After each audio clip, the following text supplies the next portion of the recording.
What is up, YouTube? So today, I'm gonna make a video for you guys about my top 5 likes and my top 5 dislikes about my 991 GT3. If this is your first time watching my channel, that's my daily car. It's been my daily car for right around 4 months, 7,500 miles. It's about to turn 10,000 miles. So I figured at this point it'd be like a good time for me to kind of go over what I like, what I don't like, and what it's been like to live with the GT3 for the last 4 months. Not really a daily car, but I've turned it into one. So if you're interested, stay tuned. But first, I need to do something about my hair because it grows so damn fast and it just gets out of control. So I'm gonna do that and then we'll jump into this video. And before I even get to my haircut, I will point out my first thing that I don't like about this car. That is, I gotta find a place. Yeah.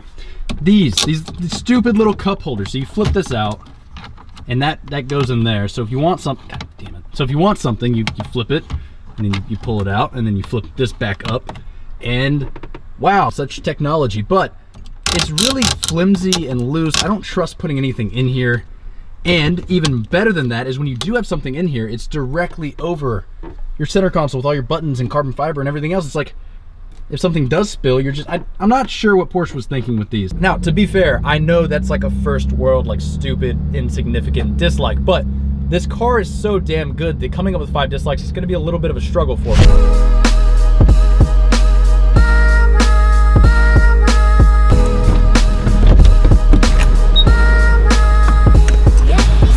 Another thing while we're at the gas station is how big this gas tank is. There's no need for this car to have like an 18-wheeler size gas tank. To be fair, it's an option, and this car had that option. So again, I'm really grasping for straws here on problems with this car.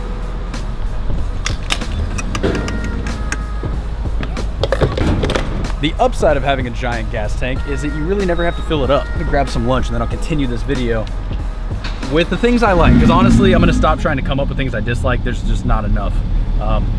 That should tell you guys something about this car. I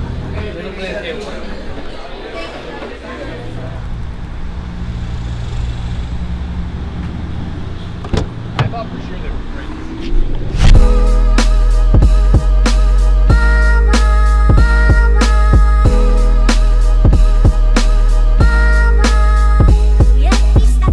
Another thing that I'm not like super excited about in this car is the amount of road noise. I'm sure you guys can hear that through the mic right now. But again, it's a track car. It's not really supposed to be quiet, but there's a shitload of road noise. It's just not very well insulated in here. Like, this is actually like painfully, dude, on the way to Austin, it's like this for like 2 hours straight. No, thank you. Yeah, I wanted to kill myself after a couple minutes. But let's jump into why I absolutely love this car. And that's a way easier thing to come up with 5 points on. And the number one reason, and like by far my favorite thing about this car, is this engine revs up to 9,000 RPM. So stock, it sounds pretty incredible, but throw a GMG racing exhaust and headers on this thing, and you have one of the best sounding cars ever. If not the best sounding car ever. And it's super unique. It's super like, it doesn't really sound like anything else out there. Maybe a little bit Ferrari-ish at 9,000, but you can definitely tell it's a Porsche. That is by far my favorite aspect of this car. What? So much traffic. What's going on with all this construction? It's 101 ambient. Yeah, that's another thing. It is 101 degrees, not including a heat index. It's probably like 110. This is definitely the hottest day of the year so far. I don't know if my drone's gonna overheat in the air. My car is a little bit down on power right now. I mean, when it's this hot outside, there's all kinds of issues.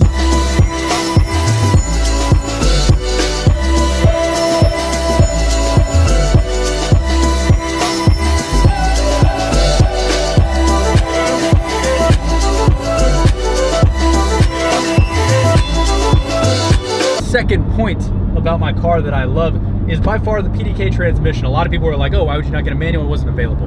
But even if it was, and it is in the new generation, I think I still go PDK. I'm gonna get a lot of hate for that. Everyone's like, oh my God, not a real car guy. This transmission is so fucking good. The response time between shifts and downshifts and upshifts, the way that even in auto mode, it knows exactly when to drop gears for you, when to hold your shifts. It's just a fantastic transmission. And even better than that is the paddles and the little shifter here. You can shift with either one. So well built, like the clicks you get, it feels like you're actually doing something.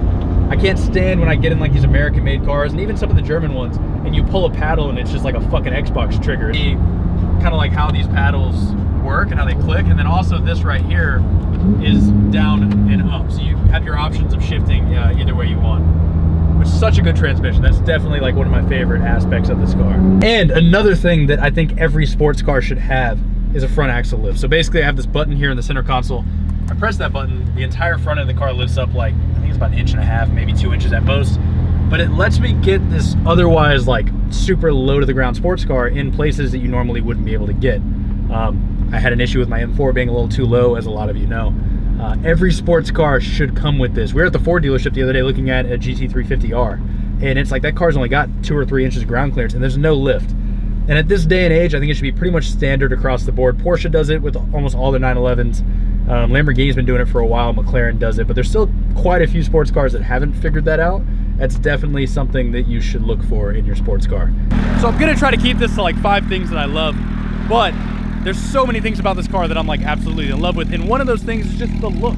Like, just look at the car. It's such a, in my opinion, such a badass looking car. And Porsche really gives you an insane amount of options to make these cars your own. Between like paint to sample colors and seat options and wheels and everything else, the GT3s and pretty much all the 911s can be really personalized. And that's something I really love about Porsche, because there's some cars, you know, you go buy a lime green Huracan and it's a sick car, but you're probably gonna run into another lime green Huracan at some point. I can easily say I've never run into another GT3 that looked anything like this. And that's kind of, in my mind, a cool aspect of it.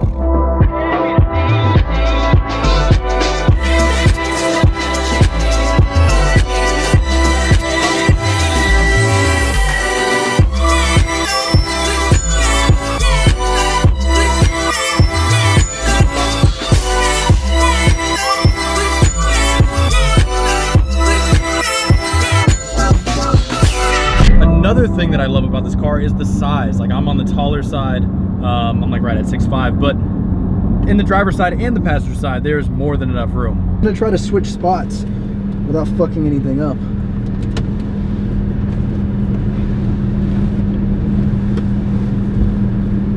Look at that. I could never do that in a Lamborghini. Porsche, no problem. This brings me to like my final reason that I love the 911. And some of you will hate this. I appreciate this. The GT3 is a car people's car.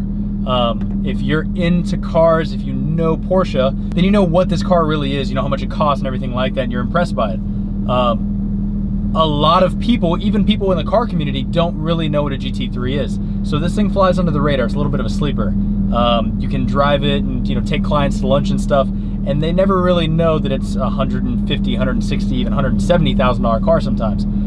That's a nice thing, because some people don't want that like non-stop, you know, pictures and head turns, everything else. Now, this is a little bit of a contradiction because it has red wheels on it and it's loud as shit, so this is kind of in between. But in general, the 911s, you can kind of play them off, and a lot of people just think it's a Carrera. You know, no one has any idea how much this thing costs, which for some people is good. Now, if you're looking for that movie star, you know, everyone taking pictures and going crazy, 911's probably not for you. So to wrap up this video, the 991.2 is coming out pretty soon, which means these cars, in my mind, are going to be down in like the 110, 120 range within the next year. And that makes it available to a lot more people. There may be a lot more of you guys that are interested at 110 that maybe weren't interested at 160, 170. Either way, I love this car. Now, will I keep it forever? Probably not. I've actually already been looking into getting something a little bit cheaper, something I can maybe mod out myself. I'm really looking to get into an exotic in the next year, so I was thinking maybe sell this, get something a little bit cheaper, something I can work on, have some fun with for the channel, and then maybe in the next 12 months order something a little bit higher up, 720S, something like that. But here's the ugly truth about this car, and this is kind of the shitty part about this car and why I probably won't own another one in the future. Porsche has done such an amazing job building the GT3 and the RS models and everything else that they're no longer just amazing driver's cars. They're now like trading cards for billionaires and millionaires. When I bought my GT4, I put a deposit down on the next generation GT3, and that was about a year ago. And a year later, I get a phone call, and the guy says, hey, you know, we got your build, we're about to submit it. Just letting you know, you're gonna be about 15,000 over sticker. And it's like, I'm not comfortable with that. I don't want to pay over sticker. Why? What's the point of the list and being loyal to a dealership? You're going to charge me over. And they gave me my deposit back and told me somebody else would pay it. So kind of sucks that such a great car and majority of people will never be able to buy one new. unless you're willing to pay a stupid amount over sticker. And while I think it is an amazing car, the new generation's like 175 sticker plus 15 to 40,000 overs from what I've heard. So you're over $200,000. For over $200,000, I think I'd rather have like a Huracan or a McLaren. Amazing car. If you have the connections, you have deep enough pockets, I would definitely look into the new generation. The RS cars are even better. If you're looking for a daily car that is kind of rare, but also more laid back, something you can enjoy a little bit more on a daily commute, I look at like a Targa 4 GTS. That's a car that's probably equally as rare as this one, but a lot more dailyable. Or Turbo S is another great option. But if you're okay with having that like track car suspension and kind of loud in your face everywhere you go, I would definitely recommend getting your hands on a GT3. So thanks for watching this video, guys. Like, share, subscribe, comment down below what you think of the GT3. I'm literally sweating just standing out here talking to you guys. So I'm gonna go inside and start editing. I'll catch you guys in the next one, which will be Sunday. I'm gonna do a review for you guys. So thanks for watching.